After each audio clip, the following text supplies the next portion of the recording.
ಯಾಗ ಯಾವಾಗ ಹೆಂಗ್ ನಡ್ತಾವ ಗೊತ್ತಾಗುದಿಲ್ಲ ಅಂತಾರ. ಹಿಂಗ ಮನುಷ್ಯರಾಗಿ ನಾವು ಬಾಳಿ ಏನು ಪ್ರಯೋಜನ ಅನ್ನೋದಕ್ಕೆ ಈ ಒಂದು ಉದಾಹರಣೆಯನ್ನು ಬಳಸಿದ್ರು. ಮರ ಐತಿ ನೆರಳು ಸಹ ಇಲ್ಲ ಅಂದ್ರೆ ಉಪಯೋಗ ಇಲ್ಲ ಅಂತೇಳಿ.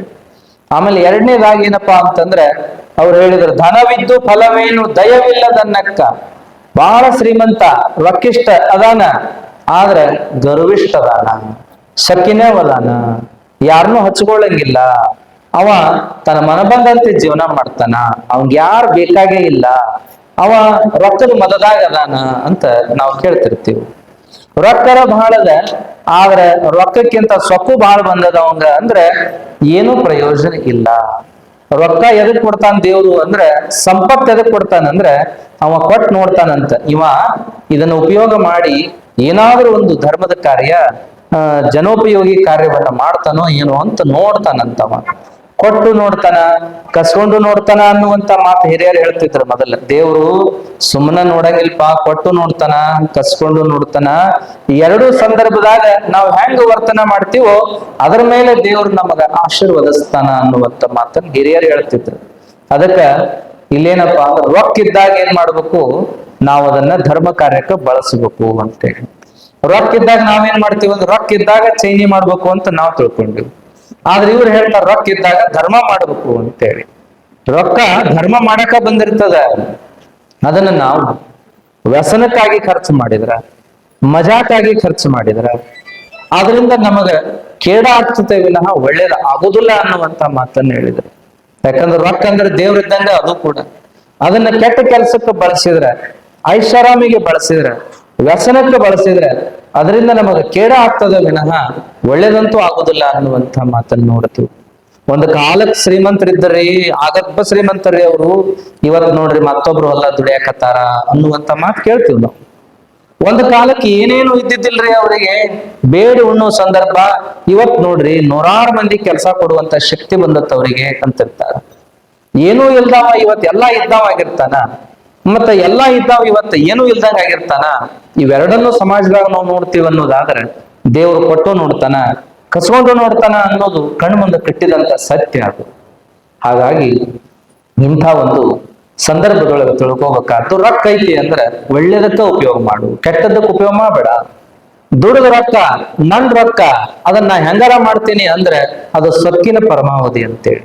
ರೊಕ್ಕ ದುಡಿದ್ರೆ ಬರ್ತೈತೆ ಅಂತ ಏನಿಲ್ಲ, ಆ ರೊಕ್ಕ ಸುಮ್ಮನೆ ಬರ್ತೈತೆ ಅಂತನೂ ಇಲ್ಲ.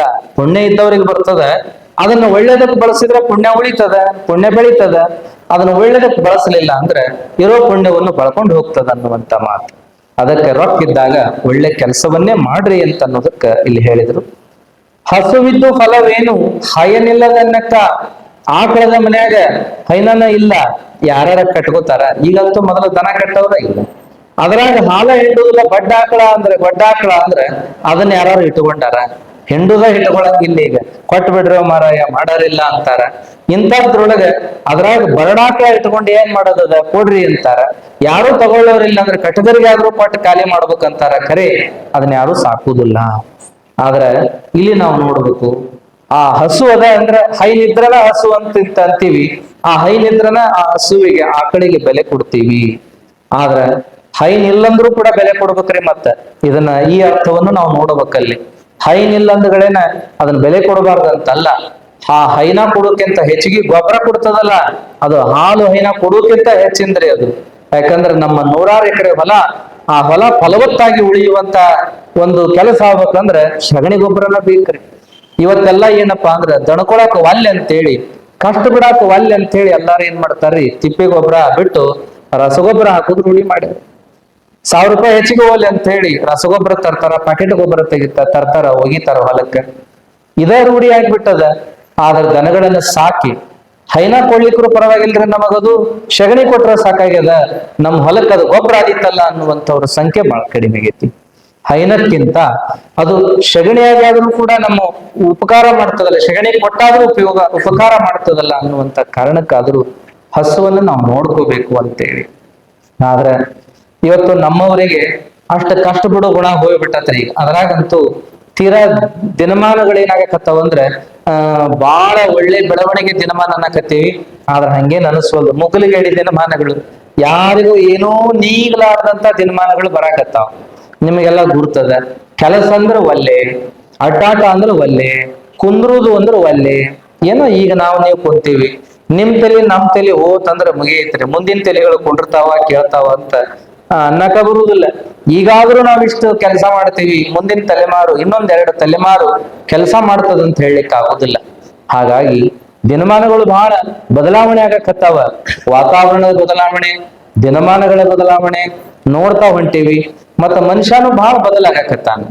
ಅದಕ್ಕ ಇಂಥ ಬದಲಾವಣೆ ದಿನಮಾನದೊಳಗೆ ನಾವು ಒಂಚೂರು ಆರೋಗ್ಯದಿಂದ ಬದುಕಬೇಕಂದ್ರೆ ನಾವು ಮರಗಿಡಗಳನ್ನು ಹಚ್ಚಬೇಕು, ದನಕರಗಳನ್ನ ಸಾಕ್ಬೇಕು, ಹಣವನ್ನ ಮಿತವಾಗಿ ಬಳಸ್ಬೇಕ್ರಿ. ಇವತ್ತಿನ ಕಾಲಕ್ಕೆ ಏನಾಗೈತೆ ಅಂದ್ರೆ ಆಡಂಬರ, ಸಾಲ ಮಾಡಿ ಆದ್ರೂ ತುಪ್ಪ ತಿನ್ನುವಂತ ಯಾಮ್ ಪುಣ್ಯಾತ್ಮ ಹೇಳಿದ್ನೋ ಏನೋ. ಸಾಲ ಮಾಡಿ ತುಪ್ಪ ತಿನ್ಬಹುದು, ಕರೆ ಅರಗಿಸ್ಕೊಳಕ್ ಆಗ್ಬೇಕಲ್ರಿ. ಅದನ್ನೆಲ್ಲ ದುಡಿದ್ರೆ ತುಪ್ಪ ಅರಗತದಂತ್ರಿ. ಹಿರಿಯರು ಹೇಳ್ತಿದ್ರು, ತಿನ್ಬೋದ್ರಿ ತುಪ್ಪ, ಯಾರಾದ್ರೂ ತುಪ್ಪ ತಿನ್ಬಹುದು, ಅದ ಅರಗಬೇಕಂದ್ರೆ ದುಡಿಬೇಕು, ಬೆವರು ಸುರಿಬೇಕು ಅಂತ.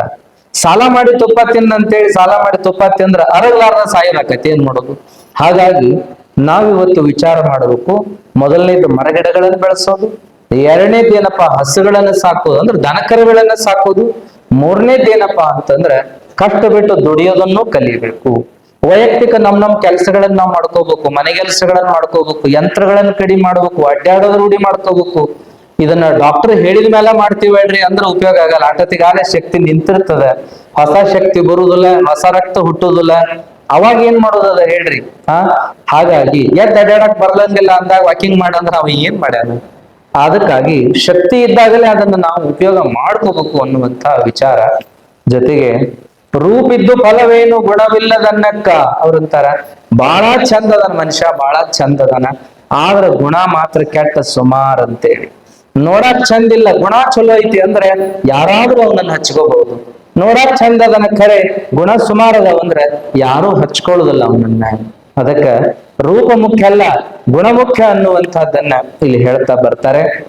ಆದ್ರೆ ಇವತ್ತಿನ ಕಾಲಕ್ಕೆ ಇವೆಲ್ಲ ವಿರುದ್ಧನ ನಡೆದಾವ. ಇವತ್ತು ರೂಪನ ಮುಖ್ಯ ಆಗ್ಯದ, ಗುಣ ಮುಖ್ಯ ಆಗಿಲ್ಲ. ಹಣನೇ ಮುಖ್ಯ ಆಗ್ಯದ, ಗುಣ ಮುಖ್ಯ ಆಗಿಲ್ಲ.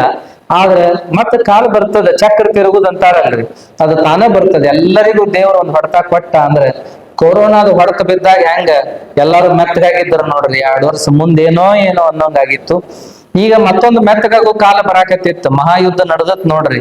ಆ ಯುದ್ಧ ಇನ್ನೊಂದು 50 ದಿನ 100 ದಿನ ಮುಂದ್ ಹೋಗಿತ್ತಂದ್ರೆ ಎಲ್ಲರೂ ಒದ್ದಾಡದಾಕಿತ್ತು. ಇನ್ನು ಕೊರೋನಾದಾಗ ನಡೆದಿತ್ತು ಹೆಂಗೋ, ಆದ್ರೆ ಈಗ ನಡೀತಿದ್ದಿಲ್ರಿ. ಇನ್ನೊಂದು 100 ದಿನ ಯುದ್ಧ, ತಿಂಗಳ 2 ತಿಂಗಳು ಯುದ್ಧ ಮುಂದುವರೆದಿತ್ತಂದ್ರೆ ನಮಗ ಉಣ್ಣುದ್ ವಜ್ಜಾಕಿತ್ರಿ ಏನ್ರಿ? ಯಾಕಂದ್ರೆ ಟ್ರಾನ್ಸ್ಪೋರ್ಟ್ ಬಂದ್ ಆಗ್ತಿದ್ವು, ಪೆಟ್ರೋಲ್ ಡೀಸೆಲ್ ಗ್ಯಾಸ್ 3 ಬಂದ್ ಆಗ್ಬಿಡ್ತಿದ್ವು.